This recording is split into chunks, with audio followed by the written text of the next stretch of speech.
everyone and welcome to Combined CS. In this video we are going to discuss about how you have to calculate normal forms. So basically I am going to talk about all the possible criteria and conditions जो आपको exam में अपने mind में रखना है for solving any normalization, and this is very important concepts and every time you can expect a single question in every competitive examinations, either वो gate हो, इसरो हो, अगर आपके केंद्रीय विद्यालय नवोदय विद्यालय में इस टाइप के क्वेश्चंस फ्रीक्वेंटली पूछे जाते हैं. इवन इंटरव्यू में भी also this are very important. Okay, now हमने क्या समझा था कि नॉर्मल फॉर्म निकालने के लिए आपको सबसे पहले क्लोजर निकालना पड़ेगा.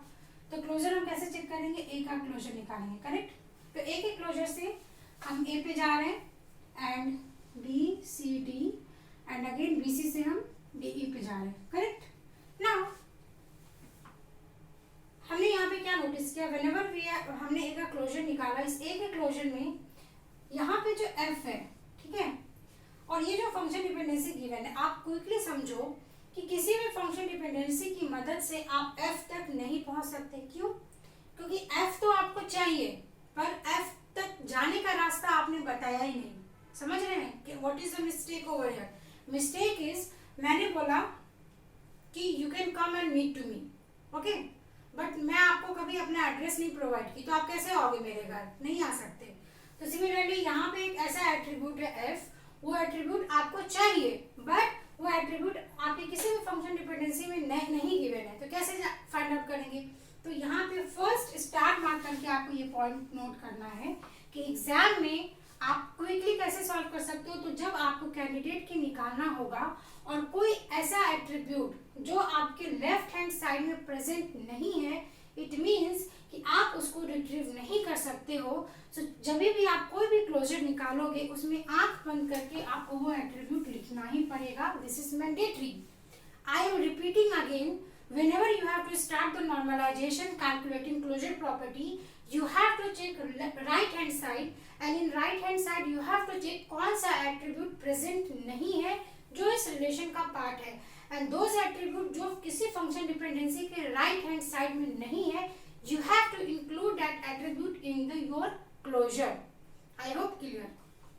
तो यहाँ पे FA आ जाएगा, तो अब इजिली आप यहाँ पे एफ डाल सकते हो. इट मीन्स कि एफ आपको ऐसा कैंडिडेट की मिला जिससे आप हर एक एट्रीब्यूट को रिट्रीव कर पा रहे हो.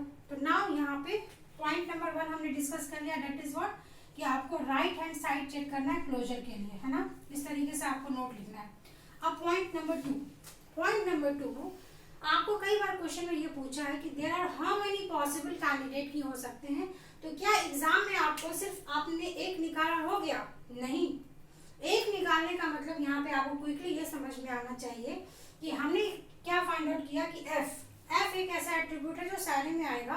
तो अब आपको एफ का कॉम्बिनेशन बनाना पड़ेगा, that is F B, F C, F D and F E. तो यहाँ पे बहुत ध्यान से समझिए, यहाँ पे जब आप ये कॉम्बिनेशन बना रहे हो तो आप बोलोगे कि मैम इसका एक एफ भी तो सिंगल ले लो. ठीक है, चलो हम एफ सिंगल ले लेते हैं. जब आप ये एफ सिंगल लोगे, इस एफ में तो सिर्फ एफ आएगा ना, इसमें और क्या आ सकता है? यहाँ पे एफ किसी में है, किसी में नहीं है, तो इट मीन्स इसको लेने की जरूरत नहीं है. तो सिंगल एफ नहीं होगा. अब सिंगल अगर हमने अभी ए लिया था तो ए में भी आपको एफ नहीं मिलेगा. अगर आप सिंगल बी लोगे, अगेन बी में भी आपको एफ नहीं मिलेगा. क्यों? क्योंकि यहाँ पे एफ है ही नहीं. इट मीन्स ये जो सिंगल आपको निकालना था कैंडिडेट की, ये इस क्वेश्चन में निकालने की जरूरत नहीं है. तो ये आपका सेकेंड पॉइंट था कि आपने क्लोजर में ये फाइंड आउट कर लिया कि एफ इज नॉट प्रेजेंट, इसीलिए एफ इंक्लूड होगा. तो यहाँ पे सिर्फ 2 वाले टर्म्स के ही क्लोजर बनेंगे. ठीक है, तो यहाँ पे आपका ये सारे कॉम्बिनेशन मतलब एफ के ऑल पॉसिबल कॉम्बिनेशंस आपको इंक्लूड करने क्लोजर में. तो यहाँ पे फटाफट इसका निकालो. एफ में क्या आएगा? आपको एफ मिल जाएगा, बी मिल जाएगा, बी से आपको डी मिलेगा, डी से आपको ए मिलेगा, और अगेन ए से बी सी डी मिल जाएगा, एंड बी सी से आपको डी ई मिल जाएगा. इट मीन्स कि आपको ये और ये दोनों से सारा एट्रीब्यूट मिल गया. एफ सी से आपको एफ सी है, एंड सी से किसी पे जा रहे हैं, सी से किसी पे नहीं जा रहे. तो बहुत ध्यान से समझना, यहाँ पे फिर आप बी नहीं लिख दोगे. क्यों? क्योंकि हम एफ सी ढूंढ रहे हैं और यहाँ पे बी सी है, तो पहले बी भी तो मिलना चाहिए ना. तो हमें बी तो नहीं मिल रहा है, इसलिए यहाँ पे सिर्फ एफ सी होगा. एफ डी में सिर्फ एफ डी आएगा.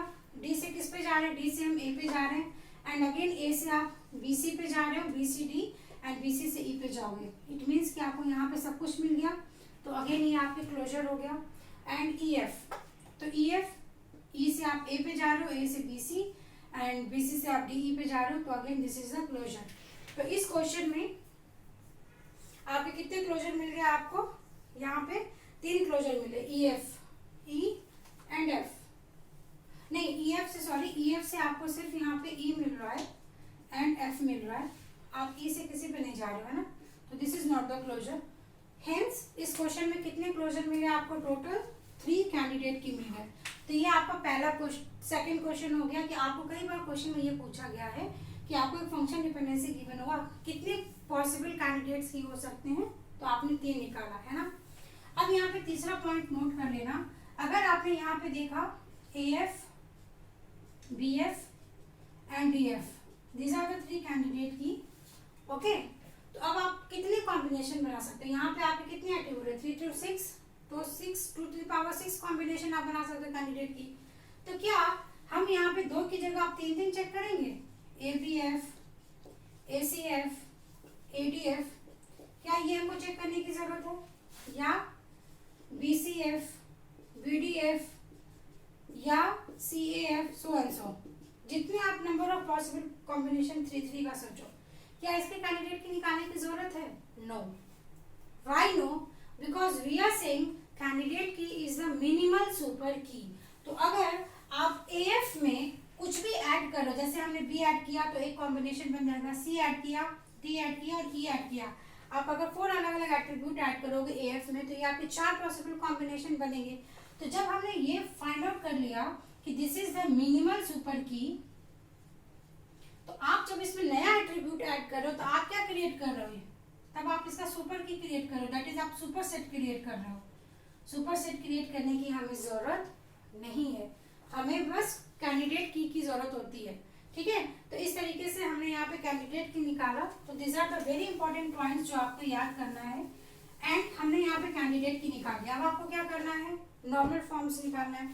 तो normal forms always start with highest normal form. तो हाईएस्ट नॉर्मल फॉर्म यहाँ पे क्या आ जाएगा? सबसे पहले BCNF चेक करो। BCNF क्या बोलता है कि राइट लेफ्ट हैंड साइड आपका सुपर की होना चाहिए। तो पहला ही फंक्शन डिपेंडेंसी हमने चेक किया, A आपका सुपर की है? नहीं, क्यों? क्योंकि A नहीं, आपका AF है सुपर की कैंडिडेट की। तो इट मीन्स कि आपका पहला फंक्शन डिपेंडेंसी जो है 1, दिस इज फंक्शन डिपेंडेंसी 1 2 3 4, ठीक है। यहाँ पे हमने क्या निकाला? ये पहला फंक्शन डिपेंडेंसी 1 है, ये आपका BCNF में नहीं है। तो जैसे ही आपने पहला चेक कर लिया कि ये फंक्शन डिपेंडेंसी 1 BCNF में नहीं है, तो आपको एग्जाम में और नीचे चेक करने की जरूरत नहीं है। इस तरीके से आपने टाइम सेव कर लिया। आप फिर क्या चेक करोगे? 3NF। 3NF में अगेन लेफ्ट हैंड साइड देखो, ये आपका कैंडिडेट की नहीं है, ठीक है। पर और कंडीशन याद करिए, क्या BCD प्राइम एट्रीब्यूट है? तो यहाँ पे प्राइम एट्रीब्यूट क्या आ जाएगा? आपका कैंडिडेट की क्या निकला है? AF, BF and DF। Hence आपका प्राइम एट्रीब्यूट यहाँ पे क्या आ जाएगा? A, B, D and F। तो यहाँ पे क्या BCD प्राइम एट्रीब्यूट है? तो अगेन आप बोलोगे मैम BD तो है, पर BD से नहीं चेक करना है, जो नहीं है वो चेक करना है। यहाँ पे आपका क्या नहीं है? C नहीं है, इट मीन्स ये आपका 3NF में भी नहीं है। So each and every point what ever I am discussing वो बहुत ही इंपॉर्टेंट है, फिर से रिपीट कर दे रही हूँ। आपका सिंगल A कैंडिडेट की नहीं है, हेंस ये BCNF में नहीं है। 3NF चेक किया, 3NF में लेफ्ट हैंड साइड तो आपका सुपर की या कैंडिडेट की नहीं है, तो क्या BCD प्राइम एट्रीब्यूट है? तो प्राइम एट्रीब्यूट में C है? C नहीं है। BD के होने से कोई फर्क नहीं पड़ता है, आपको ये चेक करना है कौन सा नहीं है, और एक भी नहीं है इसका मतलब वो नहीं है ना। BC हो उससे कोई फर्क नहीं पड़ता। तो यहाँ पे C नहीं है, इसलिए ये 3NF में भी नहीं हुआ। अब हम 2NF चेक कर लेंगे। 2NF क्या बोलता है? No partial dependency. तो यहाँ पे AB, BF एंड DF, कहीं पे भी आपको दिख रहा है कि इंडिविजुअल A है या इंडिविजुअल B है या इंडिविजुअल D या इंडिविजुअल F है, तो यस ये है ना। यहाँ पे आप देखो और यहाँ पे देखो, और इवन ये वाला भी क्या है? ये पार्शियल डिपेंडेंसी हो गया ना, सिंगल सिंगल हमें मिल गया, तो ये 2NF में भी नहीं है। अब जब ये 2NF में नहीं है तो हम फ्रैंकली बोल सकते हैं 101% श्योर कि ये गिवन फंक्शन डिपेंडेंसी आपका किस में है, 1NF में है। So this is how you need to solve in the examinations. मैं फिर से बता रही हूँ कि आपको कोई भी फंक्शन डिपेंडेंसी गिवन होगा उसका क्लोजर निकालिए। क्लोजर बहुत ध्यान से निकालना है। क्लोजर निकालने में आपको राइट हैंड साइड चेक करना है कौन सा एट्रीब्यूट मिसिंग है। जो एट्रीब्यूट मिसिंग है that attributes must be the part of candidate की। सारे का कैंडिडेट की निकालिए। जितने आपके कैंडिडेट की बनेंगे those all attributes will be prime attribute. Then start with the checking with the highest normal form. Start with BCNF. BCNF में आपका लेफ्ट हैंड साइड सुपर की होना चाहिए सारे एट्रीब्यूट में। 3NF में आपका लेफ्ट हैंड साइड आपका सुपर की होना चाहिए, अदरवाइज आपका right hand side prime attribute होना चाहिए। 2NF के लिए कोई भी पार्शियल डिपेंडेंसी नहीं होना चाहिए। अगर वो सुपर सेट है या सबसेट है तो चलेगा, बट वो पार्शियल डिपेंडेंसी नहीं होना चाहिए, अदरवाइज वो 1NF में होगा।